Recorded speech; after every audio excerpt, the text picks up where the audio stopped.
But I think the Olympics is really important because it's kind of like a big, really friendly world war.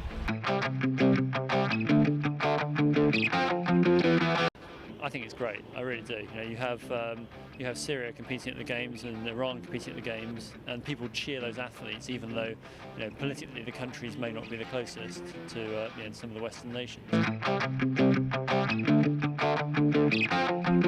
But it's just such a great feeling, and it really makes my hair stand up and makes me so proud. I am impressed that there was like a lesbian kiss. It was fleeting, you had to know where it was, but there was a lesbian kiss on there, which I think is the first lesbian kiss in the Olympic ceremony. And I've said the word lesbian like 4 times now. Again, lesbians, woohoo! The cheer when he came out, it's just you say you've heard rugby stadiums louder, but I haven't heard a cheer like that before.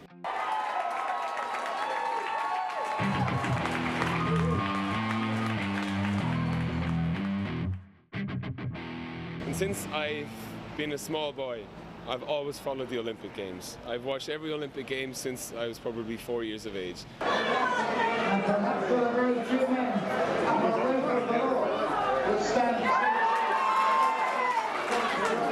And we came to the big chill house to watch the Irish girl. Ireland is a small country. We've had very limited success over the years, but in boxing we seem to be able to fight. This is a girl, this is the first time that ladies boxing is at the Olympics. And this is the world champion in her division. She's been unbeaten for 7 years and she's now in the final. 1 minute, ladies. Less than a minute to go. And the Irish star is almost there. She does so many things well and it's become almost cliche, I would say, but the referee doesn't like that sugar I know that everyone thought she was a shoo-in to win, but I watched the match and she almost didn't.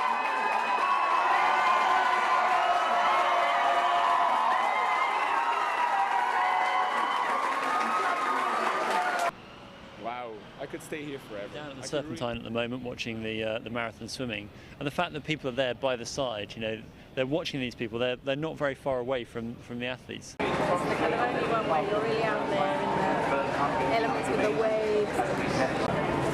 It's lovely to be here. It's lovely to have it on the Serpentine instead of in a purpose-built lake.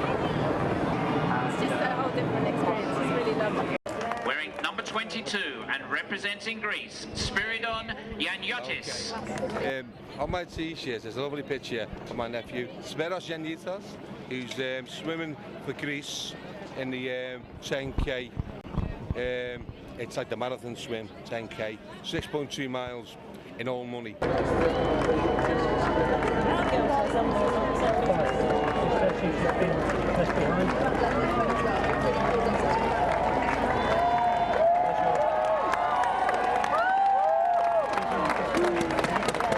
And all the family have all come together and we're all listening and watching and supporting them and screaming. It's fantastic. It's unbelievable. And representing the United States of America, Alex Mayer. Okay, we're second in goal, but we're about to pass. We'll take goal.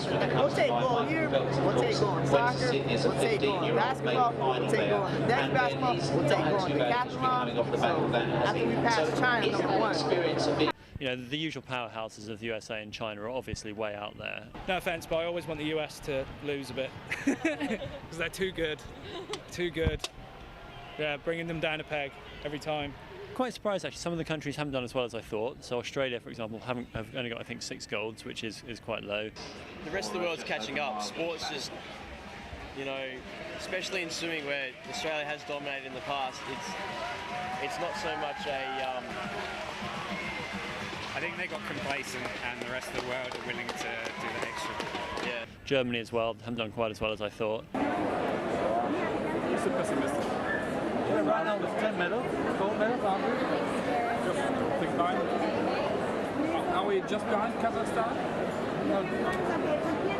Wearing number 25 and representing Tunisia, please welcome Osama Malouli. He was the favorite because he he came first. But you know, when you are a favorite, it's not you don't win because everybody is expecting you. So he had lots of pressure, but clearly he dealt with it very well, and he won. He made it. It's great because Tunisia, you know, they led the Arab revolutions, the Arab Spring last year, and clearly we are very proud of this, and we are very proud of our champions. So we supported them for the whole 2 weeks. The Tunisian community here in London, we were few, but we supported them a lot, and we are very, very proud. Clearly, this will make Tunisia well known, and we are proud of it. Inspire a generation. You see that it's all about transmission of great values, great human values to the next generation. So this is before the performances. Before that, sport is first about this transmission of great values to the next generation. I'm Steve. I'm a sports enthusiast.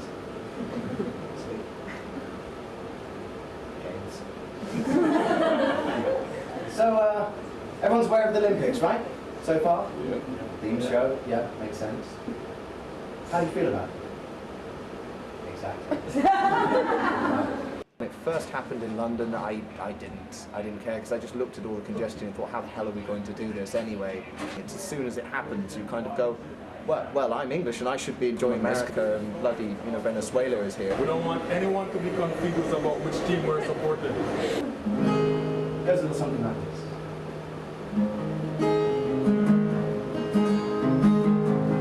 Diamond Jubilee, Olympic legacy. I don't give a shit about the Olympics, but we need money. So, be my guest, put up on the transport to the test. I'm sorry it's not perfect, but there's a bus replacement service. See the games, see the sights, you can rent a Morris bike. Go on, enjoy your stay, I'm off on holiday. So be my guest, be my London Olympic guest. Be my guest, I don't give a shit about the Olympics.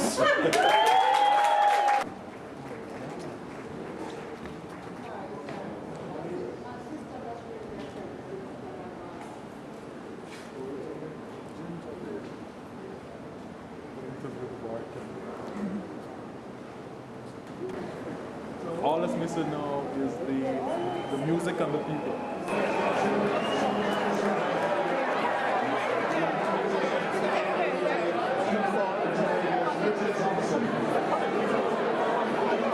I mean, I guess the name is... He's doing great. No doubt about it. Who else is doing great? I think he's very fast. He's very fast, yeah. He's a funny guy. He just doesn't seem like it takes much effort for him to be an athlete. Man in the whole wide world. A lot of people doubted him. They doubted that he was going to win.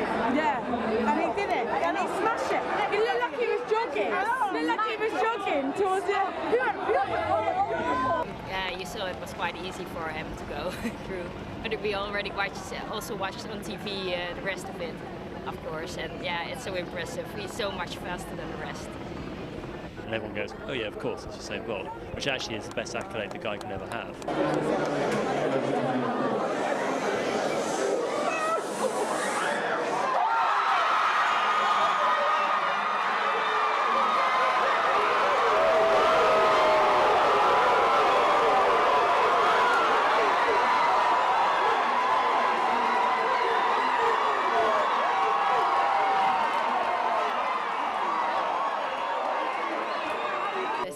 Girl coming in who we saw run today in the 800-metre heat. I think it's kind of unfair that there were only 2 or 3 Saudi Arabian female representatives, but that is a step in the right direction.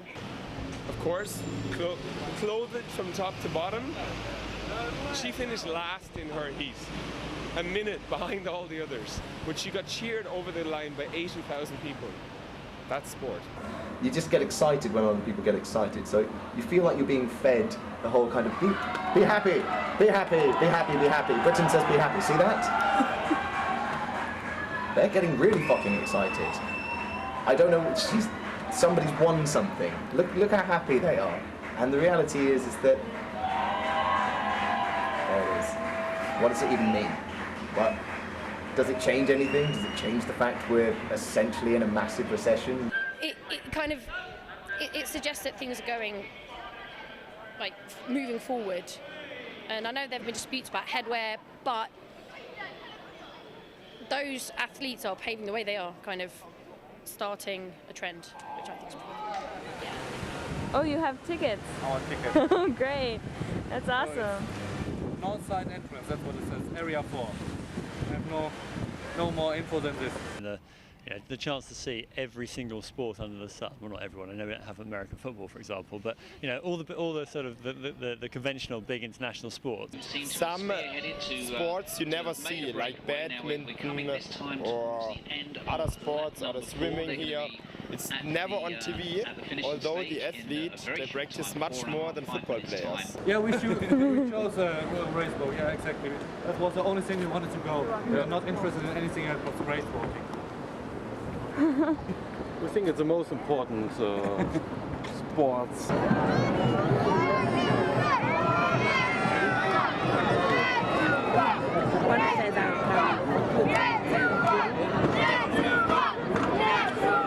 Everyone's so friendly. Everybody's in a good mood, and it's not just the British. Everybody from around the world is smiling, and everyone's talking and getting on, and like just having fun.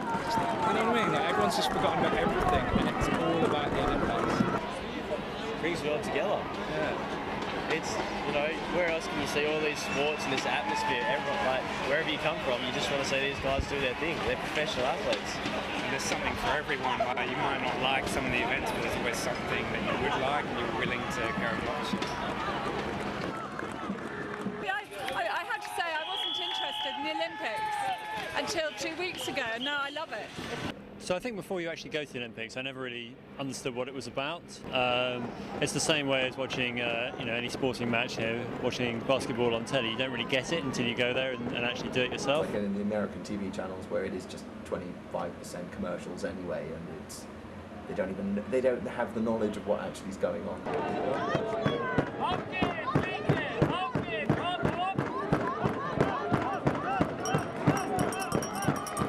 But actually, we all got it wrong. It was I don't mind admitting, I think it's absolutely fantastic. And I never lost faith. I'm an Olympic fan. I knew when it came in 2005 it was going to work, and it has. The home crowd. There's definitely, if ever you needed any, what's the word? Evidence to show that the crowd make a difference.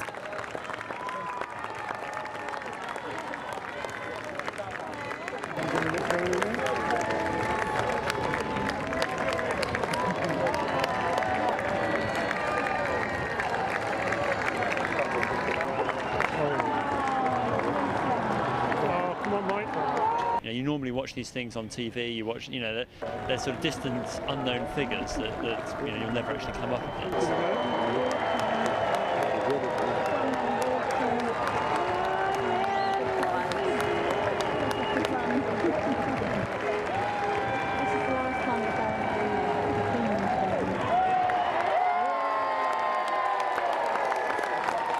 And here, I think that you just get that feeling of sort of community.